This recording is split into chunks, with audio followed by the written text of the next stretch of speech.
Oh, hi there. Welcome back to the tavern, everybody. Live from BlizzCon 2019. Don't mind me just putting the finished touches on the trophy we're giving away this weekend. Just kidding, they're actually gonna fire me if that's the belief. The trophy's actually over there, and we have a wonderful next set of games for you to wrap up the Group B bracket initial matches. So, after Lion has just made history with her great performance in the first round, who is going to be joining her in the upper bracket finals? Will it be Fino from Greece, or will it be Bloodyface from the USA? Let's go ahead and meet our players for the upcoming match. The first player from Europe, the winner of Season 1, representing SK Telecom. Please welcome to the stage, Fino!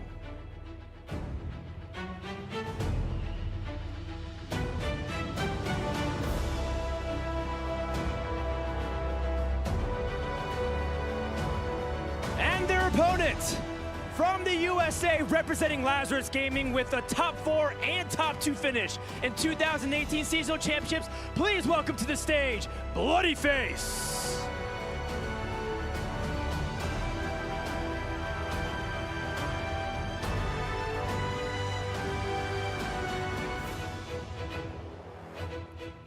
Handsome gentlemen, please shake hands. And with that, let's get our last initial match for day 1 underway. Day 1 of Hearthstone resumes. We have the final initial match between Fino and Bloodyface, 2 players out of the entire 8 who I think have personal stake here. Yes, you always want to be the world champion, or the global champion, excuse me, but I think Fino has a lot to prove here, Casper. Yes, I also think that Fino has a lot to prove, and I think that he has the potential to prove a lot.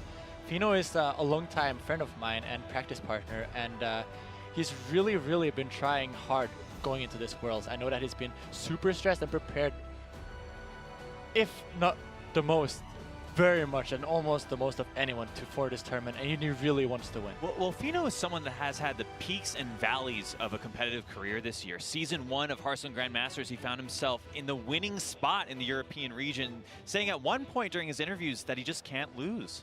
In Season 2, however, he managed to get relegated, which is finishing last in his division. So really going from the highest of highs to the lowest of lows, and I think he has so much to prove here for both himself and Greece. Meanwhile, Bloodyface, on the other hand, has had a stellar 2018 into another fantastic year in 2019. In 2018, he found himself at 2 championships, both times making it to a top 4, which you could theoretically say he double qualified for the World Championship last year, which is just totally insane to do. That's consistency on another level, Casper. And this year, he finds himself in Season 2, American Grandmasters. He finds himself the champion again.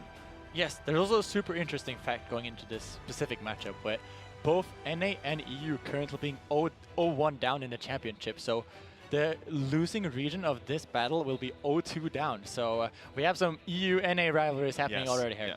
I'm going to take Bloodyface on this one. I'm North American, you're European, so I'll say I'm rooting for Bloodyface in this series. Yeah, I'll take Fino's side, and I really do think that Fino's going to take this. Okay, well I think Bloodyface is going to take it. We have game 1 in the starting soon. Bloodyface is going to be on Warrior. Fino is going to be on Rogue. Now this matchup is one that previously was thought to be pretty Warrior favored. However, Bloodyface, if you take a look at Bloodyface's control warrior, he has stuff like Nizat the Corruptor, Hakar, and even a lot more top end in the form of Arca Elysiana. So I think that the greed that he's put in here will not be good against specifically what Fino has brought.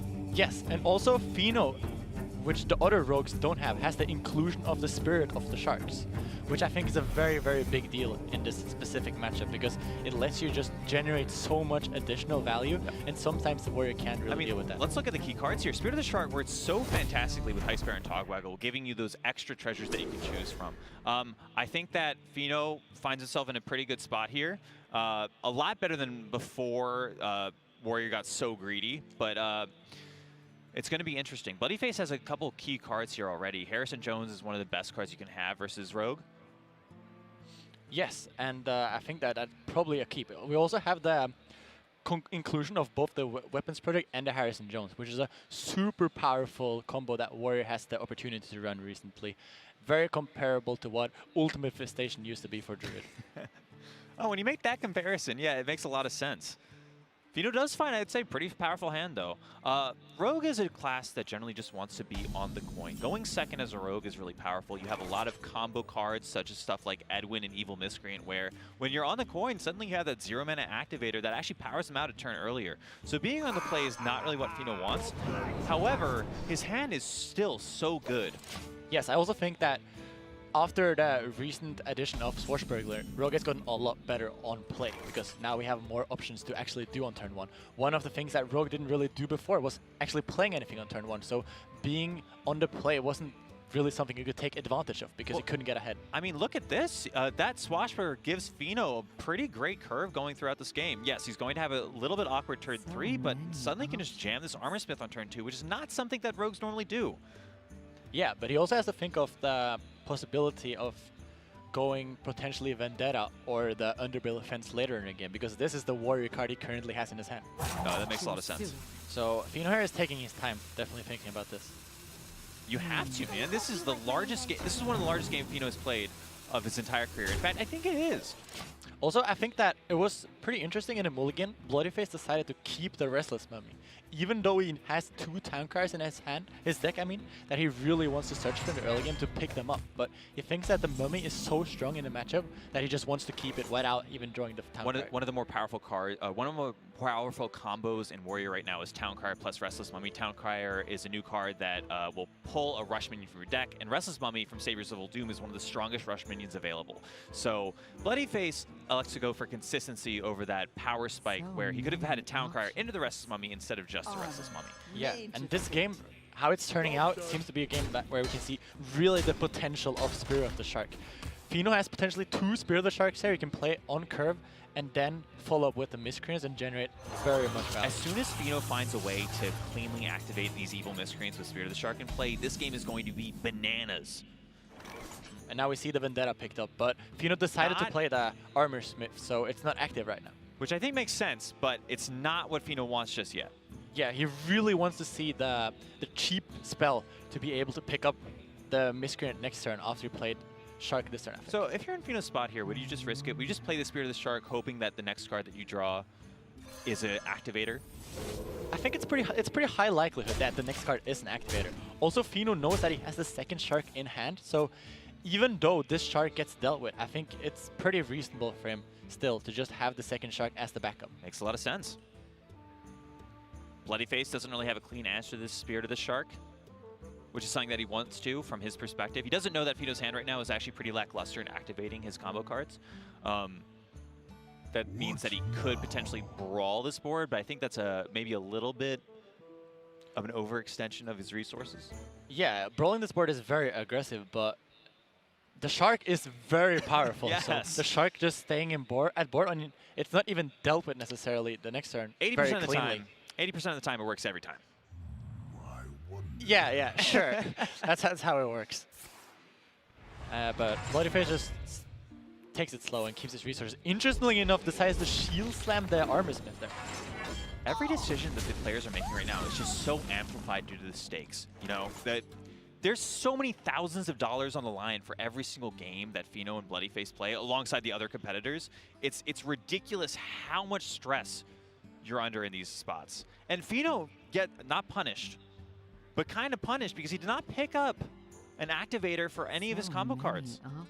I think that this matchup is also very interesting because even the small decisions that you see now in the early game can have big implications for later in game. For example, this shield slam that Bloodyface decided to play on the Armor Smith, which is a very big tempo tool later in the game. He just decided to use for like a small tempo advantage now. It could matter because Rogue can really take it far if it picks up the Togwaggle. Yeah, I mean, I think from Fino's spot it made sense. It's just, we got into that low probability scenario where he just did not find a card to activate these Evil Miscreants. I mean, from Fino's perspective right now, this is like the fail scenario where, yes, he made a play, it did not pan out, even though it's very likely to pan out, and he's going to need to dig deep to fight back from this spot. You know, that might be jamming another Spear of the Shark here, even though that's like ridiculously gross to have to do. But there's so many sacrifices you have to make when the cards just not pan out in your favor. Yeah, I think that Fino sees a value approach he can take here. His hand is extremely high value with the double miscreant and the shark, so he might just take a slower approach and challenge the warrior a bit in the late game. But I think that warrior has gotten quite a bit stronger in the late game potentially with the ends of the Corruptor package, which he could potentially make use of later on. One thing to keep in mind about that is that although Fino does not have this card in hand right now, Sap is a very powerful tool against stuff like Cartoot Defender and other Death Rattle minions, and Fino runs 2 copies of those. So it's something that bloodyface will have to keep in mind if he just tries to jam big minions, hoping that Fino will kill them instead of sapping them. Well, this is a solid 1-attack Super Collider, going straight into the shark, dealing with it. It's an interesting decision from bloodyface, but what he wants to do here is just to develop the Super Collider for the future. He has the option of doing the Restless Mummy for a pretty clean trade, but he thinks that it's so valuable to just get the Super Collider out. So he has it for potential threats coming out from Fino. Man, playing that Armor Smith just came back to bite Fino so hard. Yeah, but this was the worst case scenario that could have happened. Yeah. He played the Armor Smith, and then he picks up Vendetta into Vendetta the 2 upcoming turns, which is... And to an Underbelly Fence, yeah, it's just crazy, man. Yeah, and the Underbelly Fence, didn't it? It's literally all 3 cards.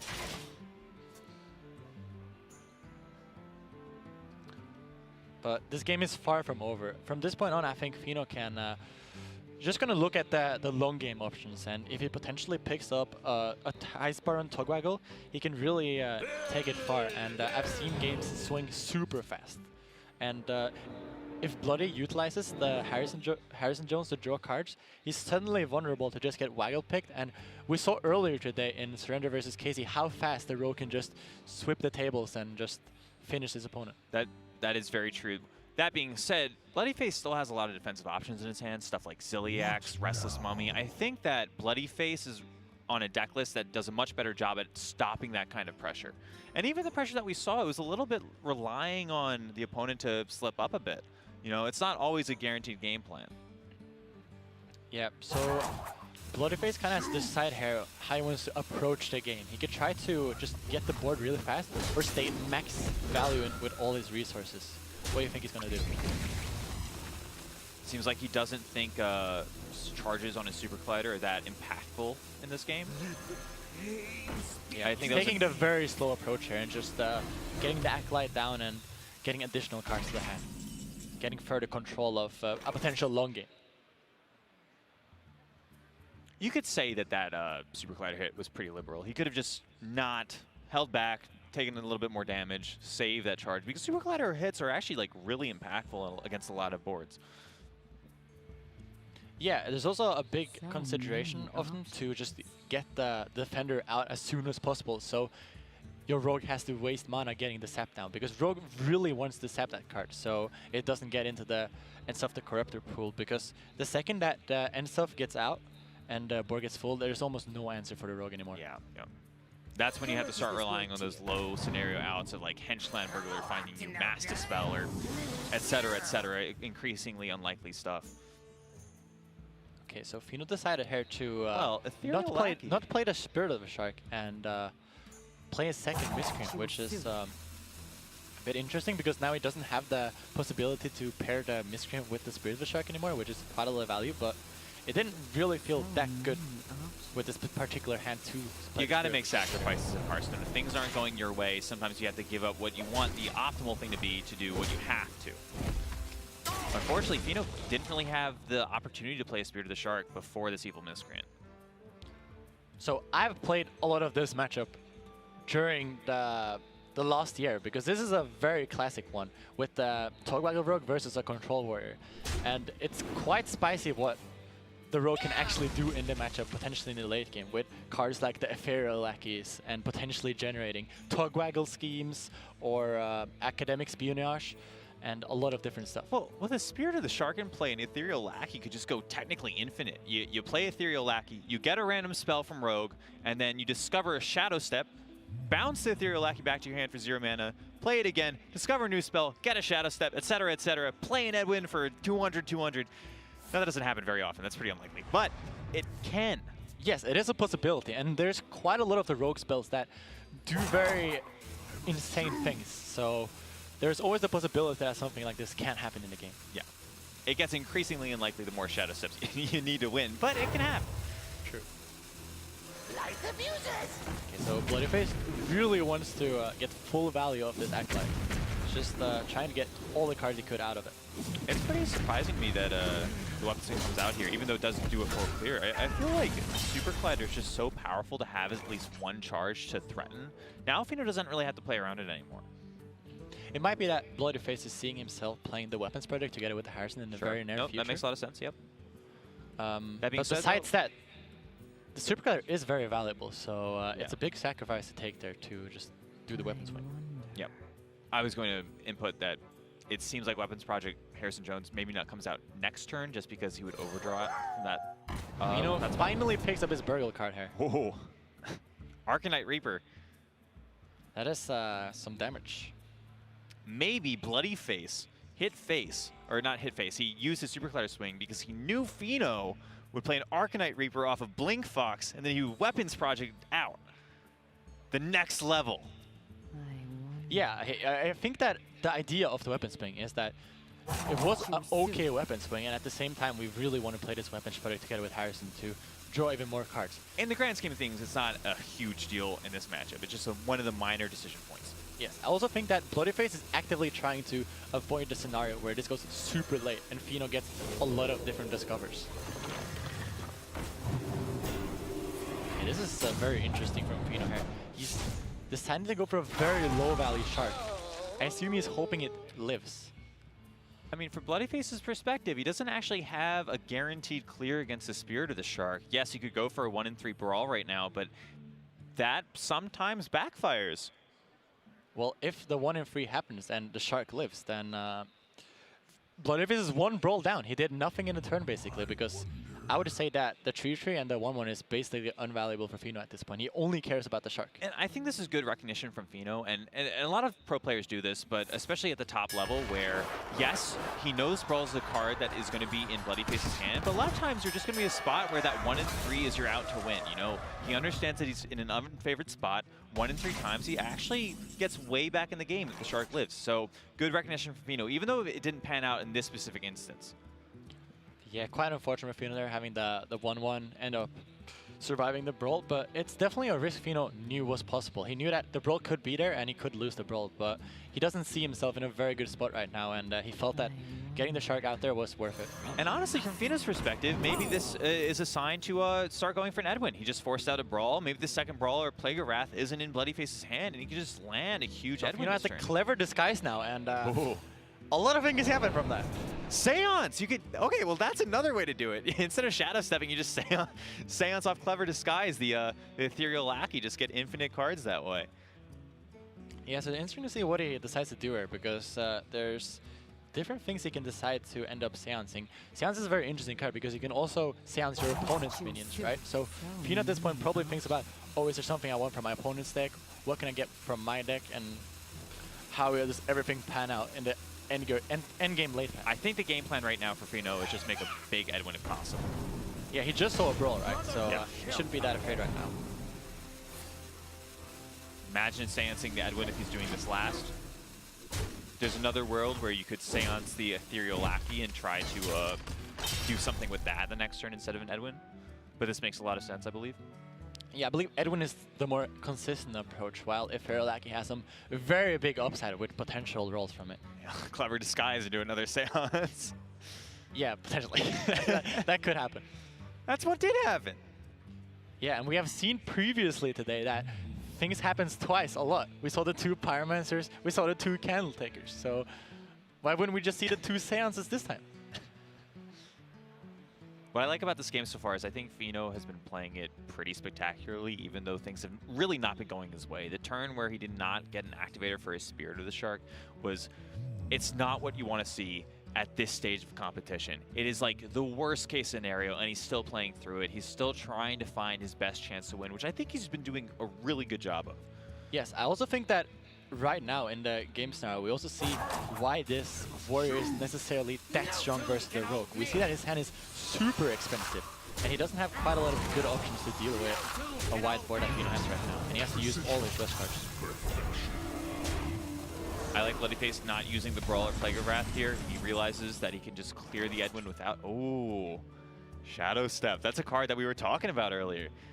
Going back to bloodyface, I think it was a really good idea to save those important AoE clears. Yes, Fino already seeing one brawl gone, and also seeing that bloodyface didn't want to brawl this turn. Probably has some sort of a read, but not really a read. I think that at this point, you just kind of have to commit to the Edwin. Another Shadow Step. Yeah, this is what we're talking about. Stuff like this can happen. Violet Haze. Violet Haze. Savannah Highmane. All right. That's insane. That's so good. Yeah, Savannah Highmane also works as a card from another class, right? So now we can play our Arcanite Reaper and still have the Vendetta active. Yeah, that makes a lot of sense. So I think Fino here would probably just play the Arcanite Reaper together with the Edwin. I think that's enough pressure with the Shadow Step he got there, because he's played so many cards already. And bloodyface just has to deal with it. And even the silence here is just like hiddenly powerful because it acts as like a budget sap versus Cartoon Defender. You can just silence. Cartoon Defender is a 6-mana 3/4 with taunt and Reborn. Reborn is a mechanic that... And bloodyface kind of just has to go for a brawler. If he wants to go for a Plague Wrath, he has to tank 16 damage. Pretty much what we're saying is Fino has a lot of things checked. Oh, but the Restless Mummy pickup. That's so huge. Yeah, now we can go, but it might be that bloodyface still thinks the brawl is better, because most of the time it does work out, right? Most of the time. 75% of the time. Yeah. I doubt it. I think bloodyface here is probably just going to go for the guaranteed line. You're in a really rough spot if the Edwin lives. Yeah, this makes a lot of sense. Very, very reasonable from bloodyface, and I agree with it. 5-mana execute is just... I think Fino really wants the Togwaggle super soon. Wow. That's just extra damage. Yep. I think bloodyface wants to play his Weapons Project Harrison because he's running a bit low on reactive cards at this point. So maybe Fino just doesn't decide to attack with the Arcanite Reaper to bait bloodyface to go for the Weapons Project Harrison, and then decides to play the Waggle pick for full value. What do you think about that? Potentially being a case. That could work. On the flip side, 5 damage face. That's a lot. It's true. Smart Casper. Yeah, and yeah, Fino wants to do the 5 damage face. Yeah, we yes. Finding the lines. You could also argue that if there's no weapon there, and bloodyface hand is pretty awkward, it might be that he's just forced to Weapons Project Harrison when there's no weapon. I mean, that's just like a reasonable play here, right? Weapons Project Harrison Jones, you draw 3 cards, gain 6 armor. That means that if you get a Shield Slam off the top, that would be a really good draw. You could Shield Slam the Savannah Highmane, just kill the 2/2 Hyena that spawns. You kind of dealt with board, and the Fino doesn't have a weapon to attack back into the Harrison Jones.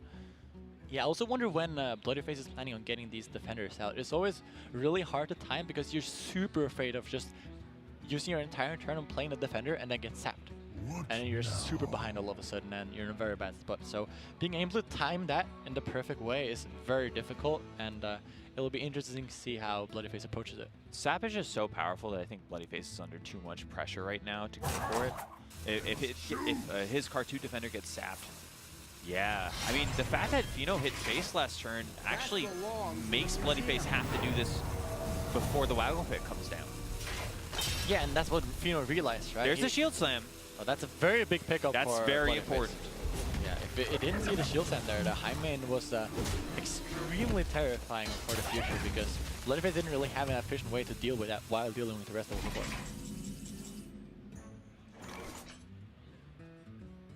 But now there's no more weapon removal from bloodyface. He only plays the 1 weapons project, so Fino is free to do whatever he wants to do with this Waggle pick now. I think he wants to set up the Waggle pick this turn and then draw with the Novice the next turn. He could potentially get into Togwaggle, and the second he gets the Togwaggle, he has the Kobo Lackey to generate one of the legendary cards. And from that, he can really do a lot of different stuff, and it will be interesting to see what he decides to do. Yeah, I mean, I totally agree with you. Saving the Novice Engineer here seems pretty vital. Bloodyface using an AoE removal here, it actually sort of benefits Fino. Suddenly, he can actually have a much more guaranteed waggle pick Shadow Step. It's not good. You don't want to see AoE here, but it's not bad because you have this extra opportunity to draw like another card or get another treasure from King. Yeah, and bloodyface now recognizing this scenario that this is when he has to play the defender. Because at That's one a point- sap. That is a sap, but Fino is also in the weird position now where he doesn't guarantee bounce the novice, and he really wants the novice back this turn because he needs to get that tug waggle to be able to present consistent enough pressure, I think, to win the game. Counterpoint. He has a silence as well. Oh. Varian Vryn! That's a card from Doom in the Tomb. It's an old card. It says Battlecry, draw 3 cards, put any minions. That is potentially really good. That could get a pull Leroy. That could pull Leroy. That could pull. That's actually insane. You could play the very. Okay, well he can't do it You anymore. play the Varian, and- waggle big face, get the Leroy back. Leroy next turn That's again. so cool. Even if he draws the Leroy together with the Shadow Step, the Leroy gets on board, the Shadow Step gets in hand. Darius Crowley is also a really powerful tool against what Bloodyface wants to do. Bloodyface is not prepared for the silence, okay? That is just not a card that he can afford to play around right now. Yes. The fact that Fino can do something like Varian Rin and Silence in the same turn is so crucial against what Bloodyface's end game plan is. Yeah, and Bloodyface's hand is getting more and more clunky now. He's used so much of the very cheap tempo removal, and he's stuck with all the defenders and big expensive minions in the hand, and that's really bad for him because even Ensof doesn't even summon anything at this point. It doesn't summon any defensive tools. So at one point, I think he just has to get these defenders out and not be dead, which I think is going to be a super big struggle now. And that's going to play right into what Fino's hand is. Silence is just so good for what Bloodyface's hand right now is. Yeah, but Bloodyface still has some amount of removals, so he's able to cleanly deal with it. But it's starting to really not be a lot. And you see he has to even hero power over the Acolyte here because he's starting to get afraid of the potential of Fino just burning him down. And we'll probably see a Varian Rin on the board this turn. Does that ever very give tempting. Fino lethal if he plays Varian Rin right this turn? He could get Leroy, but no other charge minions, so it would need No, to be... it never gives him lethal yet. Yes, that's the That's answer. the conclusion. Yes. Yeah. But it's a 10-mana card that draws 3, puts a 7/7 in play. Oh, there's Shadow a Shadow Step. Step, and there's a... Nice Baron's Hogwarts, that's so good! We can okay, well, now there's We could another choice. also Shadow Step the Vryn. There's different options. I think Fino's really interested in Shadow Stepping the Heist Baron. I also right think now. that there's a real consideration here in just not Shadow Stepping anything. Because Bloodyface has used so much removal right now that I think that this board is a real struggle for him. We also still have Leroy in the deck, which is a very high valuable Shadow Step target with our opponent only being on 14 health. So, this is a really important turn, and it's very hard, is what you're Yes, saying. There's very, 3 very, targets. very important and very, very hard. I think that I would personally just keep it, but I also have the bias. But is there even that much removal left so now? difficult. Yeah, and Fino decides to just pass, which I agree with, for sure. I believe Ensof only summons. Does he summon Snip Snap at this point? The restraint. The only summons restraint Snip Snap. shown by Fino right now to not Shadow Step the Heist Baron Togwaggle is immense. Yes, and Fino is often a very fast player also, and we see that so far this game, I think he's taking his time very well, and it seems that he really wants to know everything about the turns and really think about everything. He's not roping because it's too difficult for him. He's roping because he wants to find the best play, and he's nailing it turn after turn after turn, which in a series or in a game where it's just like, I think, a really struggling one to win. Yes, especially this matchup. It's super interesting because the approaches that Ro can take is so many, and we see here that Bloodyface just has to play the defender because Fino is just there's going no to go other up option at this 1-0 point. with the silence pickup. And the silence just ends the game. This game is insane, man. This game is insane. Yeah, and Fino takes the victory in the This is Rogue what I like to versus see. Warrior. This is what I love to see. Hard Hearthstone games where good play wins. Not to discredit Bloodyface. I think Bloodyface played his hand about as well as possible, and just Fino played so well in this game. Yes, the only thing I could see Bloodyface maybe do differently was that he could have played the defenders maybe a bit earlier because it panned out pretty poorly, but the more time you wait with the defenders, the more vulnerable become to Fino having sap, right? But even then, he was under so much pressure that if Fino did have the sap, I think the game was just going to be over. I think from his perspective, playing around silence is not what you want to do. It's just not a card that you can really assume is going to be in the Rogue's hand. So yes, he did get punished because of that, but I don't fault him for it. Yeah, it was a very complicated game for both players, and I would have to relook the entire game and see, like, specifically the early turns, if it was a potential of getting the defender out, because getting the defender out and getting into the rest pool is such a big thing, because the second where you can end stuff and pull both defenders out, Fino just can't deal with it, and then at that point you're just stabilized. That's absolutely game winning, but that is not. Bloodyface was just not afforded the time. Let's go to a quick break before game 2. BlizzCon 2019 is brought to you by Coca-Cola, the official refreshment of BlizzCon. Facebook Gaming, a world of play. Samsung SSD, performance gamers trust. Corsair, do your thing. And by NVIDIA.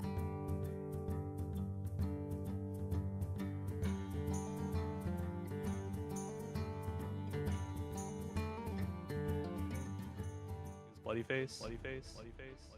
Ever since I wanted to make it to the big stage, and I've played for the last 3 or 4 years. But I always wanted to play at BlizzCon since the original World Championship was at BlizzCon. So it's really cool to go there. I've never been before, so it's going to be exciting not only as a player but also as a spectator. I really love the game. I come from a background of playing the World of Warcraft TCG, and Hearthstone reminded me a lot of that. I got a coding job for a while and still played Hearthstone, but I always felt like the coding job was taking time away from Hearthstone, not the other way around. So yeah, dropped that and pursued Hearthstone. It's worked out so far. If you want to do what I did and leave your job for professional gaming, you have to be ready to make a lot of sacrifices, not only for money. You know, I knew I had the natural talent, at least I thought I did, but I also wanted to make sure I got the results. And what that basically meant was just playing an unbelievable amount of Hearthstone, just pretty much nonstop, and just making sure that I'm putting more hours in than anybody else. Grandmasters this season has been, I would say, relatively easy for me. I mean, it felt really good to beat Purple in the reverse sweep. Well, the first thing that popped into my mind when I was down 0-2 was a flashback to Fall Championship against Meow in top 8. And I started out down 0-2, but I managed to reverse sweep him. So, you know, when I was down 0-2 against Purple, I kind of thought the same thing. It's like, well, even though I'm down 0-2, the match isn't over yet. I'm really excited to go to BlizzCon. You know, competing in Grandmasters has been amazing, but it kind of lacks that big stage presence feel. I mean, it means a lot to represent the Americas, and more specifically the US of A. Especially going back to Worlds in 2018 after Just Saying and Language Hacker got eliminated. I kind of felt like I was holding the torch, trying to win the title for America. But I fell short against Hunrace, and that was very disappointing. So, you know, in the global finals, I'm definitely going to try my best to win it all for America. The goal of the tournament's to win. Not really happy with any other finish.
Game two is about to be underway between Fino and Bloodyface. We have a Combo Priest versus Combo Priest mirror coming up after Fino took a very tense game against Warrior with his Vendetta Rogue list. I think this matchup will be very exciting.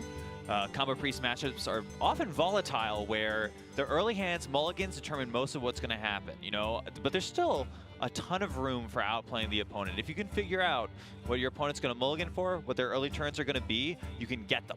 Yeah, this is a good old classic if you've been watching a lot of Grandmasters. And as you said, it's a very volatile matchup, but at the same time, it has a lot of decisions and a lot of important decisions in the early turns, which can end up deciding if you win the game or if you lose the game. Combo Priest was often thought of as the best deck in the format by quite a lot of players until the Doom in the Tomb update that just happened, which introduced wildcards back into Standard. But I think it's taken a little bit of a backseat. It's still very powerful, but maybe the second or third best deck now. Yes, both the Evolve Shaman and the Rogue got very powerful versus the Combo Priest deck after the recent inclusion.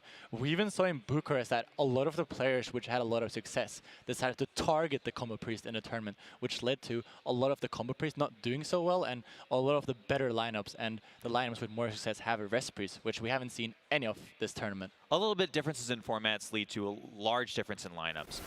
But, you know, for this one, I'm going to go back to my roots. I'm going to stick with bloodyface. I think bloodyface has this, even though he's down 0-1. Well, I have to disagree. I think that Fino is one of the best players in the world at this Priest deck, and he has a lot of experience with it. So I expect, if not to win the Priest mirror, I expect Fino to take the game free. I mean, bloodyface is also a really powerful player on Combo Priest. I think he knows the ins and outs super well in the North American region, or the Americas region. He played this deck pretty fantastically. Yes, I couldn't agree more, but at the end of the day, we have two of the best players in the world, and I just have to share for Fino in this one. Fair enough, I just man. think he's the better player. Agree to disagree. Okay, sure, Gallon, but Fino will take it. All right.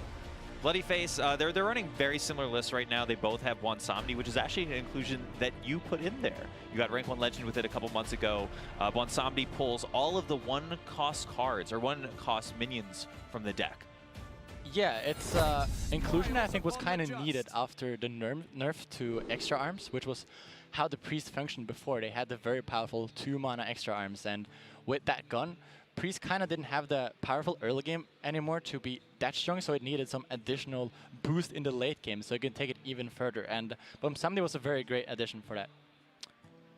This is probably one of the hardest points in the game, honestly, for both players. The mulligan is so important for Combo Priest mirrors, because really the early game is what decides the matchup. If you have board early, you're going to win. For example, cards like Inner Fire on an early minion can contest so well against what the second player wants to do. If you can play like a Northshire Cleric, you have an Inner Fire in hand, and your opponent plays a Northshire Cleric, suddenly you're ahead on board by a 3-2.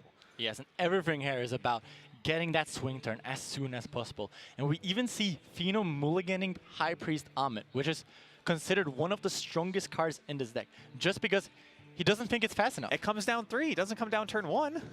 And manages to pick up the Cleric together with what he already have with the Tolver. So That's it's just a a pretty great good start hand. for Fino. Bloodyface does have a 1-drop, but it's not the one that you want to see, and the rest of his hand is just really awkward. Yeah, and Fino with the Inner Fire. Oh, this might be an explosive one from Fino. This is so good. Looking very good now in the early game. Bloodyface Inner does have Fire ahead is so huge. Let me interrupt you. Bloodyface does have a copy of Silence, so if Fino tries to go all in on this Northshire Cleric, he does have that punish for it available, but again, Bloodyface doesn't have it in hand. He only has one copy of Silence. Fino saw that Bloodyface full mulligan in his hand, which makes it a little bit less likely that Silence is there. Silence is often a card that you want to keep in this matchup because, like we were saying before, big minions early is what wins this game. You know what stops big minions early? Silence.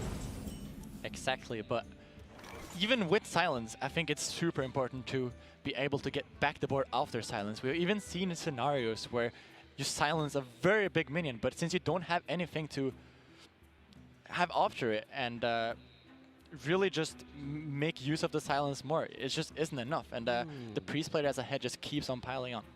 Yep. You need the silence, but you also need minion presence alongside of it. Yes, and Fino here in a position ahead. He's just thinking of what he has to do to take the most advantage of the position he is in as possible. And I think that is just going for an Inner Fire trade already. And Actually, he could even just save One it. of What do you the- think, Alan? I'm going to interrupt you there. One of the issues with that, I believe, is that if you kill the injured Blade Master this turn, you give Bloodyface a really good Psychopomp next turn. Psychopomp is a card from Saviors of Old Doom. It's a 4-mana 3/1 that summons a friendly minion that has died this game, give it Reborn. Reborn resummons it, kind of like a Death Rattle as a copy with 1 health. So killing this here makes sense, especially with the Circle of Healing draw. Oh, but a very wise decision from Fino here, I think, just holding on to it. Yep. Realizing that he doesn't have to use it this turn. He thinks that Bloodyface's only answer to this injured Trollver is the silence. And even if he silences it, he can still use the circle next turn because the cleric will not be silenced then. He would have the ability to potentially get more value off it next turn Makes with a lot also of sense. trading the cleric. Makes a lot of sense. Bloodyface's hand is a bit forced here. This is just the best thing they can do by a million miles or 1.6 million kilometers in Norway. But Yeah, and Fino just getting value of this now. I wonder if he'll decide to trade the 4/7. What he could do here, which is a pretty cool play, he could decide to trade the 4/7 and then inner fire yes. the 4/1 to get the value trade with the cleric also. Was he maybe supposed to do that from the beginning? Because he could have... No, he couldn't have done that, right? Because the Trollver wasn't high enough health to survive the attack with the 4/7. What you could have done is you could have interfired the 3/1 and then trade the Northshire Cleric into that, then go for injured Blade Master Circle of Healing. He would have guaranteed an extra draw and done something very similar. So you'd have traded Interfire for a 1/3 Cleric and an extra card in hand. That sounds like a pretty good trade. Well, it's a very good trade, but also a very good card that you expand. Of course. It was a very interesting line. I wonder if Fino thought about it, and would have been cool if we saw it, to be honest. The more I think about it, the more I like it. I think that was a really good spot. So Bloodyface here really searching for the inner fire. He had 2 inner fires in his hand in the mulligan, but you can't really keep it without having the 1-drop already. And we see that he's struggling to find it now, which makes it pretty hard for him to get good trades here. So Fino only has 1 copy of Silence in his deck alongside Bloodyface. If Bloodyface just goes all in, puts 2 Divine Spirits on this 4/9, makes it a 4/36, suddenly Fino's in a lot of trouble. He doesn't have an answer to it in hand, and he might just have to rely on the fact that Bloodyface will have to trade in the taunt again, or Bloodyface doesn't have an Interfire in hand. Yes, and that can be what we see Bloodyface do here. Just commit into this injured now and hope that Fino doesn't have an answer to it, and just hope it just gets a lot of trades and eventually just gets there. But Makes a lot of Fino sense, but already he just already has the lethal. lethal. Yeah, and that's where 14+7. saving the Interfire comebacks to just give him an instant win. And Fino just takes the victory then. Up to the winner bracket versus Lion. That's just fantastic. He could have gone for a slightly more value-centric play, but he realizes what his hand is, knows the context, says, hey man, if this doesn't die, I just have lethal on the following turn. That's way better than drawing a card. Yes, yes. And that, like Winning the game. The inner fire play was really cool, but at the end of the day, you have to make the play that makes the most sense. And inner fire is such a powerful card in this matchup that it was probably the way more reasonable line to just keep it. Against good players, you always have to make sacrifices, and I don't think it was a big sacrifice for Fino to make there to give himself a really good shot at winning that game. Overall, this series, I think Fino played it fantastically. Game 1 especially, but even Game 2, I think just the recognition of what his game plan was the entire time, throughout the entire series, is just phenomenal. I see what you did there. Yeah, and I really do think that Fino is in a great spot this tournament. He's practiced more than ever, and he's really, really motivated. And I can only see him getting out of groups, and then I think he's potentially going to crush it if he's in good shape. Fino will have 2 chances to make it to the top 4. He's going to be playing Lion in the winner's match. If he loses that, he will play between the winner of Tom and Bloodyface for the decider in the bottom part of the top 4. So overall, Fino has a really good shot. Fino has a really good shot. Bloodyface is not out yet. Bloodyface will be playing Tom, another fierce competitor, to try to get that decider spot. He will have to win 2 more games to make it to the top 4. I don't know, man. I think I'll agree with you. All right, Fino sold me. I'm going to be rooting for Fino for the rest of the tournament.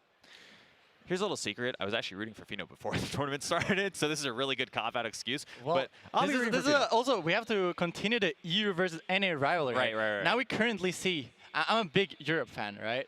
And I really like to see Fino take the win here, but we also see NA now with, unfortunately, starting out 0-2. What do you think about that, Galen? Well, I'm not a big Europe fan, but I'm a big Fino fan, so I'm not too sad to see it. I will hope that PNC and bloodyface both manage to make it out of groups, but they have some tough competition right now.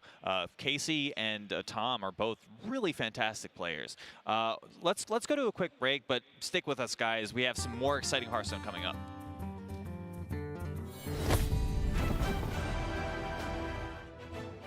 Potentially really good. That I'd love to see hard Hearthstone games where good play wins. Not just hard Hearthstone games where good is. He could have interfired the 3 comebacks to just give him an instant win. And Fino just to it and just hope it just gets saving the interfire comebacks to just give him an instant win. And Fino just takes the victory. BlizzCon 2019 is brought to you by T-Mobile. Their newest signal goes farther than ever, and it's built 5G ready. MSI, True Gaming. Intel, the official CPU partner of BlizzCon. And by HyperX, we're all gamers.